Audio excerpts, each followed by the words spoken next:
부정선거 얘기를 한 김에 지금 우리 PD님도 써주셨고 채팅으로도 많이 이야기를 하시는데 네. 국힘 비대위원회 김용태가 들어가 있잖아요. 김용태 비대위원. 네. 김용태도 오늘 이 비대위 첫 회의에서 음. 윤석열 대통령의 비상계엄 선포 배경이 된 민주당의 입법 폭주, 탄핵 공세 그리고 선관위 의혹에 대해 공개적 논의의 장을 마련해야 된다. 이렇게 발언을 했어요. 근데 저는 왜 더 화가 나냐면 우리 형님 기억나시죠?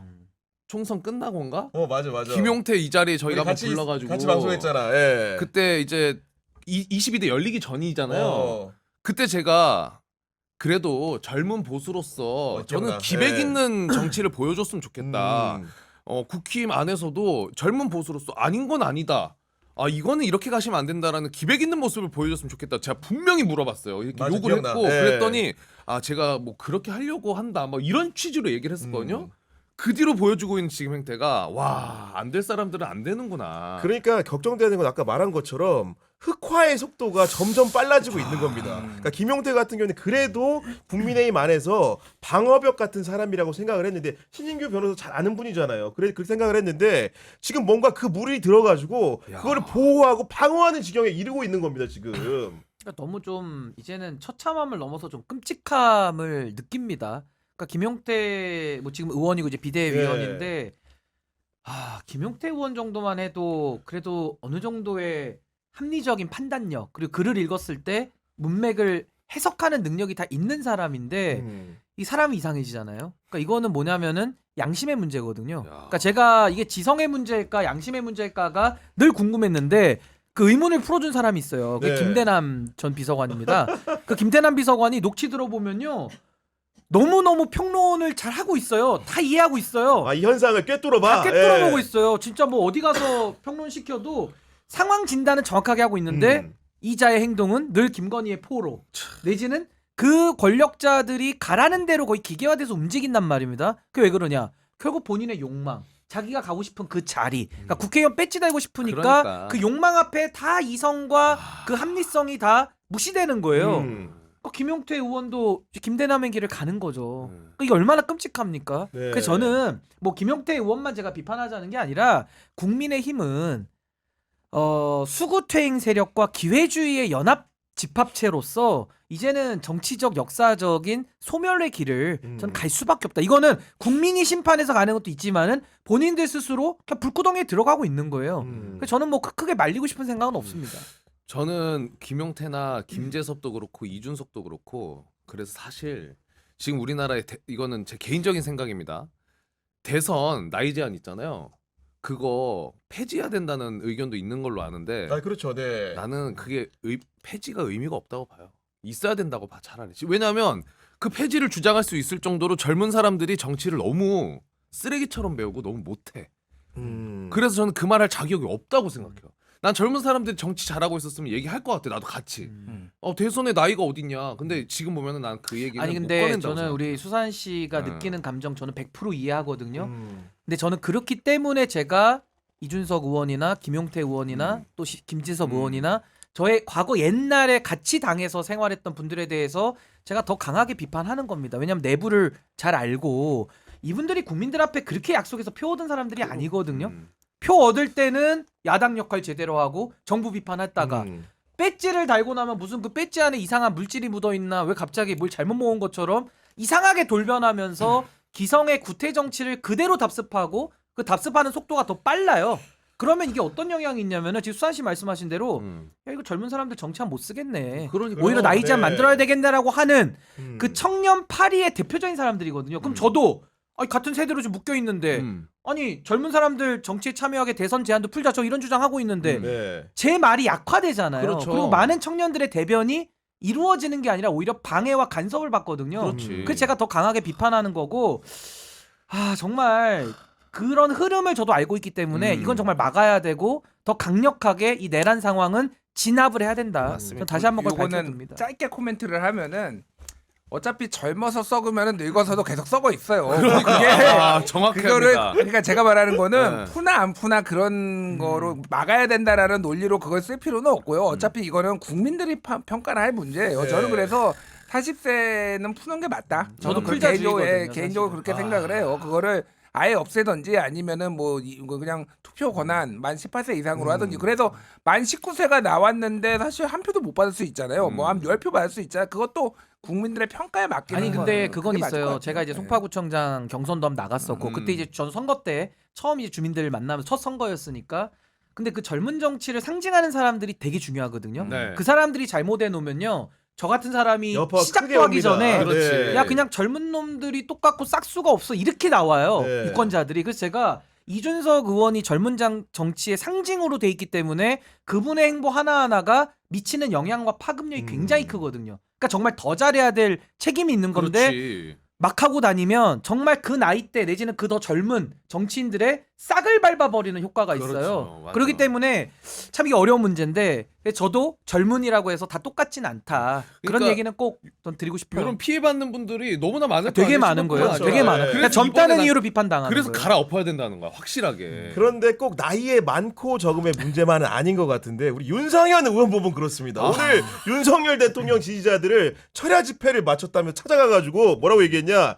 여러분들께서 대통령을 지키고 대한민국을 지키는 이 모습에 무한 경의를 표한다. 저 윤상현이는 같이 하겠다는 말씀을 드린다. 이렇게 선언했습니다. 일단 네. 인천 미추홀구 지역 주민들이 1년 뒤에도 좀 잊지 않으셨으면 좋겠다 그 생각이 네. 들어요. 저는 사실 윤상현 의원은 좀 약간 이 국회의원이나 이쪽 루트를 좀 포기한 거 아닌가 그 생각이 들기도 해요. 이제 이 정도까지 세게 나가면은 윤상현 의원이 주장했던 대로 1년 뒤면은 다 있고 뭐 의리 있다 이런 식으로 찍어줄 것 같지 않거든요. 그러니까요. 너무 네. 지금 세게 나간다라는 건데 이게 국민의힘의 계열의 어떤 소위 말해서 극우 쪽의 지분은 김재원 전 최고위원을 보면 돼요. 그러니까 김재원 최고가 우리나라 정당 역사상 처음으로 제가 옛날 것까지 다 찾아보지 않았는데 선출된 걸로 따지면은 처음인 걸로 알고 있어요. 오. 3번 연속 최고위원이 된 게. 3연속. 예, 네. 이준석 때 되고요. 됐죠. 김기현 네. 때 되고요. 한동훈 때 됐습니다. 다 출마해가지고 다 최고위원이 됐는데 다 체제를 무너뜨렸어요. 3번은 다 무너뜨렸어요. 그러네. 예, 그래서 파괴자네요. 그러네. 예전에 그래서 왕자의 게임에 라니스터 가문에 이제 킹슬레이어 약간 이런 별명이 있었거든요. 그러네. 다 파괴됐네. 대표 브레이커. 그런데 파괴왕. 이 사람 이 김재원 최고가 심지어는 1등 아니면 2등이었어요 전부. 최고위원 선거에서. 네, 최고위원 네. 선거에서 항상 1등 아니면 2등으로 굉장히 높은 득표율로 올라갔는데 여기에 다 알다시피 정광훈 목사 지분이 엄청 컸거든요.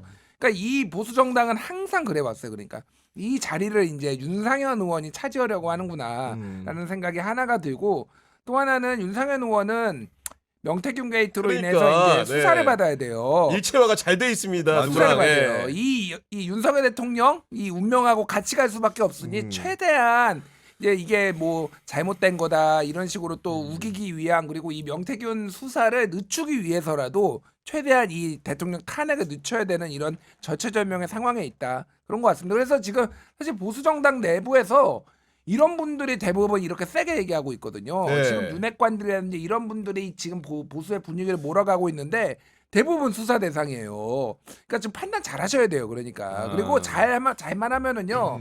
특히 이제 김건희 특검법 제2투표할 때 판단 잘 하시면은 일거에 다 이렇게 네. 정리할 수도 있습니다. 개혁 보수 세력이 좀 판단 잘 하셔야 돼요. 진짜. 그리고 결국 우리가 이 얘기를 하는 거는 그 윤석열 대통령의 관저를 상대로 한 체포와 수색영장 집행을 경찰과 공수처가 언제 할 것이냐 이게 초미의 관심이고 오늘 하지 않을까 했는데 지금 4시 30분 현재 아직까지 들어갔던 소식이 없는데 신인규 대표는 언제 집행이 이루어질 거라고 지금 관측하고 계십니까? 지금? 아니 근데 지금 해도 너무 늦었죠. 그러니까 사실은 저 내란 동조 옹호 세력들이 저렇게 판 깔기 전에 전광석화처럼 했었어야 되는데 무슨 뭐 대통령한테 예의를 지킨다는 둥, 뭐 관계기관 협조를 구한다는 둥 이러면서 여기까지 질질질 끌어온 거거든요.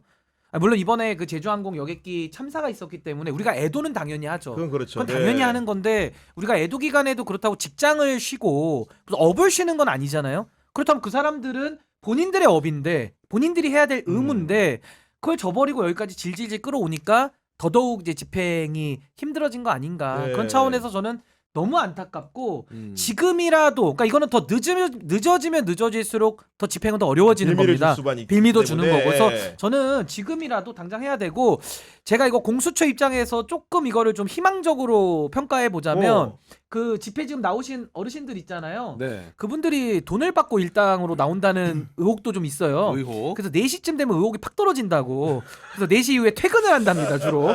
퇴근을 하고 나서 그 4시 반, 5시 요때쯤을 좀 네. 치고 들어가려는 거 아닌가? 그래서 좀 기다려 보려고 그럽니다, 저도. 야, 퇴근 물론 후에 이제 하는지. 공수 같은 게 보니까 정부 과천정사 5동 건물을 쓰는데 아마도 이제 체포를 해오게 되면 공수처 건물 3층에 있는 영상조사실에서 아마도 이 조사를 하게 될 것 같은데 그 얘기는 결국은 체포를 전제로 한 조사 준비라고 볼 수 있는 것이고 내일부터는 공수처 출입 같은 경우에도 굉장히 경계가 강화된다고는 하는데 여하간 사람들 궁금하지 않습니까? 언제 가야 되느냐, 언제 갈 것인가? 우리 김주일 평론가님 어떻게 보십니까? 오늘 뭐 오후 늦게 지금 간단히 얘기가 있고 경찰 기동대가 뭐 한 4시 5시에 출동한다 이런 네. 얘기까지 지금 그 대기 명령까지 받았다라고 해요. 그래서 빨리 하는 게 좋기는 해요. 근데 저는 개인적으로는 아침 일찍 하는 게 좀 좋겠다라는 아침 생각이 일찍 해야 들어요. 된다? 왜냐하면은 이 집회 나오시는 분들이 아침 일찍은 잘 안 나오시거든요. 이제 할증이 붙어요. 일당을 더 줘야 돼. 네. 1.8배를 줘야 빨리 나옵니다. 아니, 물론 자발적으로 나오시는 분들도 꽤 있어요. 지지자들한테 막 선동하고 그러면 뭐 예를 들면 막 이런 거예요. 12월 31일 날 그때 이제 대통령 체포영장 얘기가 나오니까 막 신혜식 관저로 모이라고 하는 명령을 내리셨어요. 사령관이 저는 나가야 돼요. 막 이렇게 선동을 한단 말이에요. 여기서 사령관은 이제 정광훈이에요. 정광훈이 이제 총사령관이 돼가지고 사령관. 계엄군 예. 사령관이랑 비슷한 거네. 그리고 진짜. 성창경 뭐 이런 사람들은 지금 내전에서 국민들이 의병처럼 일어나고 있는 상황입니다. 막 이러면서 이렇게 아까 제가 말씀드린 이거 성전이라고 생각한다고 이거에 부안해동하시는 분들이 있는데 이 유튜버들이 아침부터 안 합니다. 중요한 거는. 그래요? 예, 아주 일찍은 안 해요. 그러니까. 그래서 제가 말씀드린 거는 충돌을 최소화하려면은 사실은 아침 일찍 하는 게 좋다. 차라리. 그게 나은 것 같은데 시기를 이렇게 하기가 어려우면은 저는 네. 뭐가 됐든 오늘이라도 확실하게 이게 사고가 안 나게 그게 가능하다라면은 빨리 하는 게 최고긴 하죠. 지금 상황. 사실 어제 장성철 소장님이 출연해 주셔가지고는 아침에 집행하면 위험하다. 왜냐면은 술이 좀 덜 깬 상태이기 때문에 예민한 상황이라서 어떤 지시를 경호처에 내릴지 알 수 없다. 이런 얘기를 우스갯소리로 하셨는데 여하간 오전에 선전선동이 덜한 취약 시간대를 노려야 된다 저는 말씀이시죠. 그게 맞는 것 같아요. 네. 그러니까 사실은 경호처가 위험하다기보다는 이분들이 더 위험해요. 이분들은 그냥 흥분된 상태잖아요. 그래서 무슨 일을 벌일지 모릅니다. 그래서 저는 경호처는 의외로 저는 별로 생각보다 걱정을 안 해요. 예. 아니 근데 저는 지금 이게 법 집행과 관련된 거잖아요. 우리가 그렇죠. 합법적으로 우리 공동체에서 약속된 그러니까 물리력을 합법화해 놓은 게 군과 경찰입니다. 근데 군이라는 건 이제 계엄이라는 아주 예외적인 요건에 쓰니까 논의를 한다면 경찰이 공권력 집행의 상징 같은 거거든요. 근데 저는 이런 공권력을 우리가 논하면서도 저 지금 아스팔트 부대들 나온 거에 퇴근 후 그리고 출근 전 요 시간대를 얘기하는 것 자체가 우스꽝 정말 샀다는 대한민국의 거지. 공권력이 아주 그냥 권위가 땅에 떨어졌구나라는 정말 처참한 생각이 들어요. 아니 저걸 방해하면 뭐가 됩니까? 특수공무집행 방해가 되고 맞아요. 경호처가 네. 방해하면 특수공무집행 방해 받고 경호처법에 직권남용죄가 또 있어요. 그러니까 이거는 어마어마한 법률 위반이 되는 거거든요. 그렇다면 저 경호처 직원들 뭐 자꾸 막는다 어쩐다 얘기를 하는데 저분들이 자신의 인생을 걸고 윤석열한테 베팅을 할 이유가 있습니까? 윤석열을 위해서 자신의 공직 커리어를 다 날려버릴 그런 사람이 있어요? 그러니까 연금까지 다 반납해야 있냐고요 되고. 그런 사람이. 그러니까, 네. 그러니까 저는 이게 법 집행의 문제이기 때문에 빠르게 경호처랑 협의를 미리 해놨어야 되는 거고 저는 그래도 그 경호처가 그래도 그 화기를 장착하고 있기 때문에 저는 경찰 특공대 정도는 투입을 해야 된다고 봤어요. 왜냐하면 물리력을 쓰겠다라는 게 아니라 압도적 물리력을 보여주면서 들어가야 효과가 더 크다. 그런 차원에서 공권력이 들어가가지고 엄정하게 대처를 하고 또 지금 경호처에 대해서 지시 권한을 갖고 있는 최상목 권한대행은 경호를 풀으라고 지시를 내리고 이러면은 저렇게 지금 집회 시위 관리를 우리 경찰이 몇십 년째 지금 해오고 있는데 저렇게 문제될 일이 하나도 없는 건데 그런 조치 하나도 안 하고 거의 지금 무방비 상태로 방치시켜 놓으니까 많은 사람들이 쏟아져 나와가지고 지금 이렇게 고생을 하고 있지 않습니까? 그래서 저는 이거 공권력의 추락이라고 저는 봐야 될 것 같아요. 근데 채널A는 유일하게 지금 서울구치소 앞에 대기하고 있다 그러는데 정보가 빠르네. 이미 몰래 뺀 거야 지금? 몰래 체포해 간 거야? 유일하게 제일 아, 먼저 이게 지도새도 모르게 검거해서 가는 방법도 있을 수 있다 생각이 드는데 좋은 자리 맡으러 간 거 아닙니까? 아니 정말? 저희가 지금 이렇게 자꾸 이제 체포 얘기만 하다 보니까 마치 윤석열 대통령이 수사기관의 조사에만 협조하지 않는 것처럼 비치는데 실제로 그게 사실이 아닙니다. 지금 헌재 심리가 이미 진행 중인데 네. 헌재 심리에도 여전히 협조하지 않고 있어요. 어떤 거냐면 쉽게 얘기해서 변론 준비기 한다고 하니까 당일에 선임계 겨우겨우 냅니다. 맞아. 그 이후에 뭘 내야 됩니까? 법조인이면. 증거 신청서도 내야 되고 입증 계약서도 내야 되는데 답변서를 내야죠. 지금 안 내고 있어요. 신인규 대표님. 근데 이제 그게 윤석열의 그 내란 DNA가 있는 사람이기 때문에 내란 DNA가 있는 사람이 신호등 빨간불에 멈추고 파란불에 건널 거를 기대하는 것 자체가 저는 난망한 일이다. 그래서 내란 DNA를 놓고 윤석열을 전 접근해야 되기 때문에 뭐 헌재에 대해 가지고 불복종 운동 비슷하게 하는 건데 전 상관없다고 봅니다. 헌법재판소가 불출석해도 진행할 수 있는 그 근거 법조항이 다 있거든요. 그렇죠. 근데 네. 저는 헌법재판소의 오히려 파면에 대한 결정을 더 빨리 앞당기는 하나의 전 촉진제가 된다고 보기 때문에 안 나와도 땡큐예요. 그리고 이번에 정진석 비서실장이랑 뭐 다 그만둔다 그러잖아요. 네. 땡큐예요. 세금을 아낄 수 있습니다. 아. 그리고 빨리 그 사람들 그만두면 내란에 대해서 지금 내각과 대통령실 사람들만 조사가 미진하거든요. 네. 빠르게 더 조사가 강화될 수 있기 때문에 저는 오히려 윤석열 대통령이 더 법을 어기겠다라는 반헌법 의지를 드러내면 드러낼수록 전 본인에게 훨씬 불리하다 이렇게 아니 봅니다. 왜냐면 기본적으로 대통령의 품격 문제인데 과거에 국회에 이제 탄핵 소추안 가결 기준으로 해가지고 노무현 대통령은 답변을 했는데 5일, 박근혜 대통령 일주일밖에 안 걸렸어요. 근데 이분은 지금 2주가 넘도록 아무것도 안 하는 겁니다 지금. 그러니까 이 본인들도 본인들의 주장을 안 믿는 거예요. 무슨 얘기냐면은 바보는 아니잖아요. 무슨 얘기냐면은 본인들은 이게 통치행위다, 정치적 결단이다, 그리고 겁만 주려고 한 경고만 하려고 했던 계엄이었다 이런 얘기를 하잖아요. 그렇죠. 네. 근데 수사기관 가면은 이거는 구속에다가 깜빵 갈 것 같고 너무나 탄핵 잘 심판 알겠죠. 받으면은 예. 이거는 그 탄핵 인용이다, 바로 파면이다 이렇게 알고 있으니까 이렇게 하는 거예요. 그러니까 그러면서 본인들을 안 믿으면서 약을 파는 거예요. 그렇게 이렇게 지금 볼 수밖에 없고, 그러니까 이게 지금 또 주장하는 게 수사를 받으면서 수사와 헌재 심판이 병행돼서 없다라고 안 된다. 주장을 하잖아요. 네.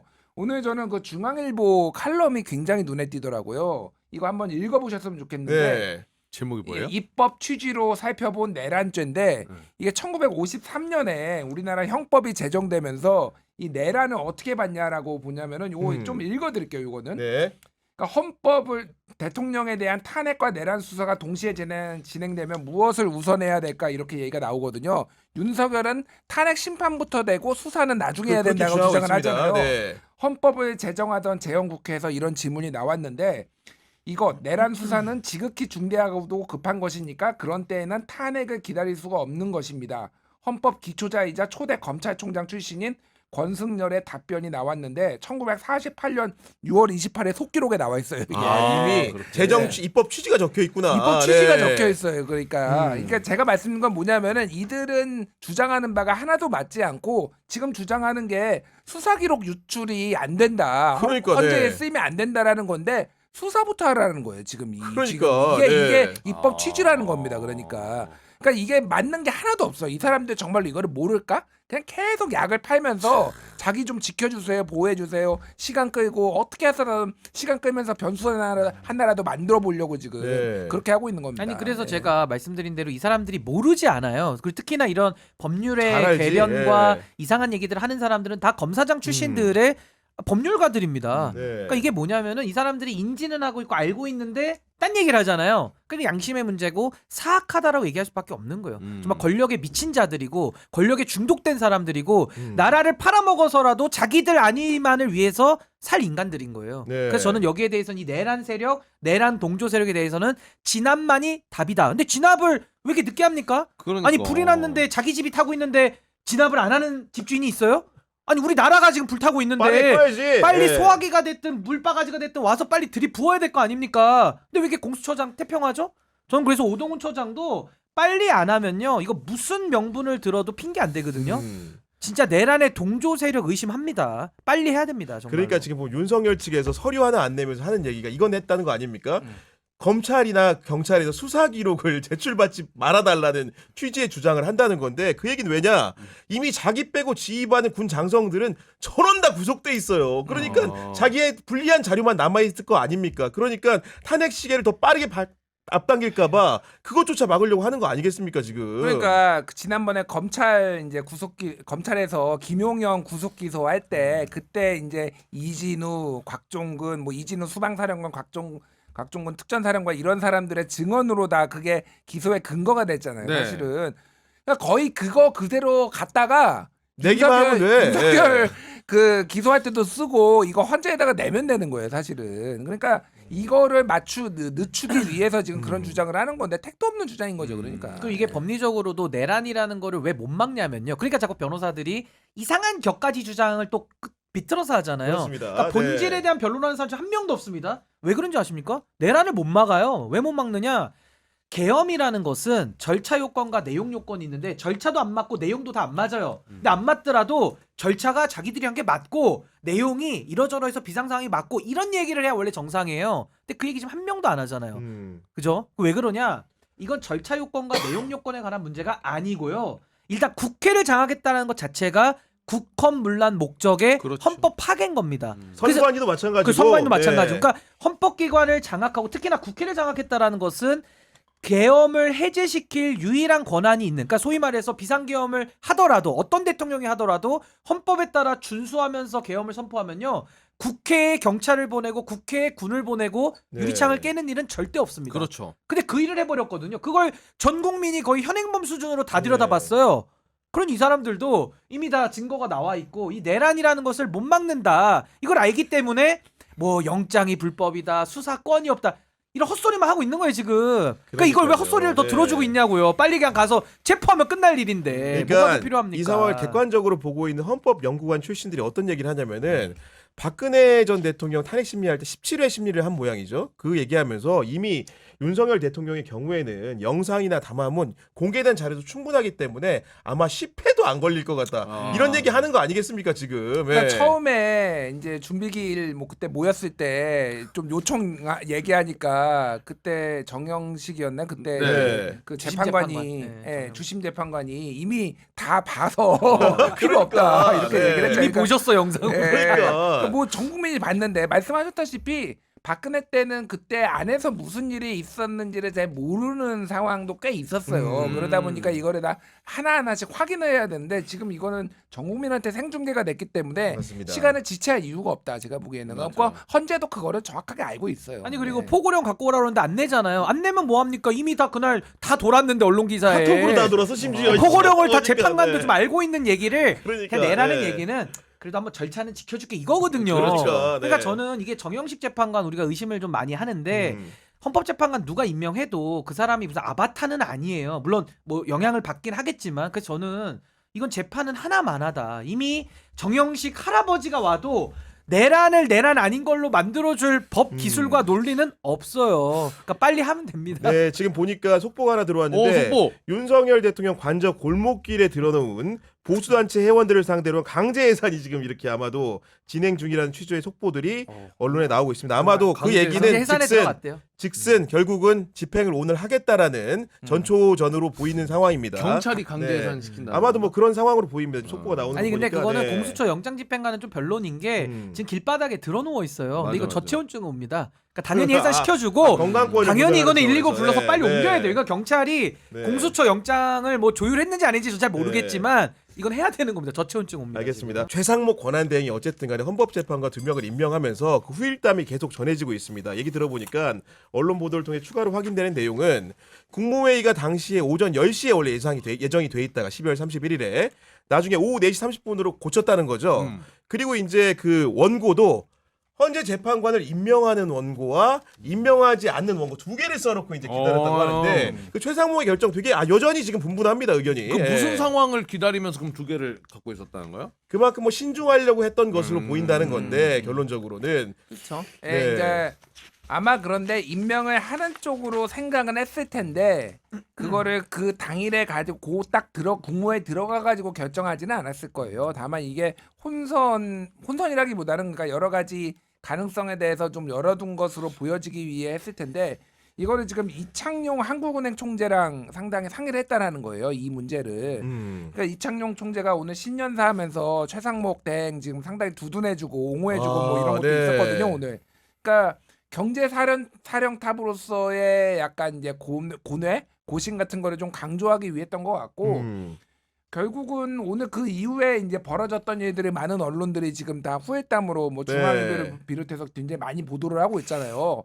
아 진짜 다 쓰레기들이구나 진짜. 아니 그러니까 뭐 뒤에 우리 좀 얘기하겠지만은 이 대통령 수석들 그리고 뭐 비서실장을 비롯해가 실장들 이 사람들이 지금 헌법재판관 임명했다고 지금 다 사표를 쓰고 그러니까. 이게 뭐한 짓입니까 이게. 그러니까 윤석열이 이게 지금 총선에 졌을 때 한번 다 사표 다 냈는데 수리가 안 됐고 비상계엄 직후에 다 냈는데 안 됐고 이번이 세 번째예요. 그러니까 지금 총사표. 근데 앞에 두 개는 이해가 갑니다. 논리적으로 논리적으로 워낙 큰 일이니까 그거를 맞아. 수리를 안 하고 인적 쇄신을 안 한 윤석열이 문제죠 사실은. 근데 세 번째는 말이 되나요? 이거 헌법재판관을 임명한 이거 윤석열 졸개입니까 이 사람들은? 그러니까요. 제가 네. 오늘 진짜 지상파에서도 쌍욕이 나오다가 참는다 막 이런 표현까지 썼어요. 여기서는 해도 됩니다. 아니, 그래도 뭐 쌍욕은 안 할 텐데 진짜 너무한다. 근데 네. 이거를 최상목을 얕보는 거예요. 음. 특히 이제 뭐 정진석이나 이런 사람들이 야 너 내 밑에 있었잖아. 그러니까 경제수석했잖아. 경제수석했잖아. 예. 너 뭔데? 네가 뭔데? 아. 어디다 대고 지금 이거 네가 맘대로 이거 결정해. 약간 이런 게 지금 깔려 있는 것 같아요. 그러니까. 근데 그러니까. 어찌 됐든 대통령 권한대행인데 정말 네. 진짜 심각하다 이 사람. 저는 이 후일담 중에 재밌었던 게 언론 기사들이 이렇습니다. 최상목 대행 탄핵 시 후임 권한대행이 이주호 사회부총리 겸 교육부 장관이라는 점도 영향을 미쳤다고 한다. 결국 이게 무슨 얘기냐면은 정부 고위관계자 워딩으로 어떻게 나와 있냐. 원달러 환율이 외환 위기 수준인 1,500원대까지 치솟고 있는데 이 같은 상황을 이주호 체제가 넘길 수 있겠느냐는 회의감이 강했던 게 사실이다 이랬다는데 이주호 의문의 일패 당합니다 여기서 지금. 네. 그렇죠. 근데 제가 봤을 때 지금 이 최상목의 헌법재판관 3명 중에 2명 임명한 거 자체가 위헌이거든요. 왜냐면 우리 헌법에 국회가 선출한 사람 3명 임명하게 돼 있어요. 이거는 마치 비유하자면 국회의원 선거에 당선이 되면 그때부터 국회의원이거든요. 그러니까 선거관리위원회에서 당선증을 주는 거는 형식적 요식행위밖에 안 되는 겁니다. 그렇죠. 그러니까 네. 안 해도 당선된 거나 마찬가지예요. 근데 지금 이분들이 그 헌법을 완전히 자의적으로 해석해가지고 3명 중에 그냥 2명은 임명해 줄게. 근데 1명은 못 해줘. 그 근거가 있어야 될 거 아니에요. 그렇죠. 근데 네. 근거가 없거든요. 그래서 저는 최상목 권한대행이 공무원의 그 영혼 없음? 거의 끝판왕까지 간 것 같아요. 그래서 그냥 양쪽 다 눈치도 보고 뭐 자기 지금 업무도 힘들고 1인 3역이고 막 죽겠는데 에라 모르겠다 지금 하고 있거든요. 근데 저렇게 가면 어떻게 되는지 아십니까? 양쪽에서 버림받습니다. 지금 벌써 정진석 비서실장이 거의 애완견 다루듯이 하거든요. 거의 지금 그렇게 무시하고 있어요. 그런 상황에서 아마 이 사태가 지나가고 나면 그렇다고 그 최상목 권한대행의 책임이 면제되는 거 아니거든요. 그러니까 전 이렇게 되면 누구도 지켜주지 않고 양쪽으로부터 다 버림받는 최악의 결과를 저는 최상목 대행이 당할 것이다. 그러려면 네. 어떻게 해야 됐었냐? 원칙대로 했었어야죠. 계엄도 원칙대로 말렸으면 본인이 떳떳하잖아요. 그러면은 권한대행 하면서도 원칙대로 해 나갔으면 윤석열 체포집 벌써 끝났어요. 그럼 그 다음에 뭐 최상목 대행에 대해서 뭐 국민들이 처벌하자 이런 얘기 잘 안 나올 거거든요. 근데 이렇게 해버리면 나중에 가서 어중간해가지고 또 처벌에 대한 여론도 굉장히 높아질 겁니다.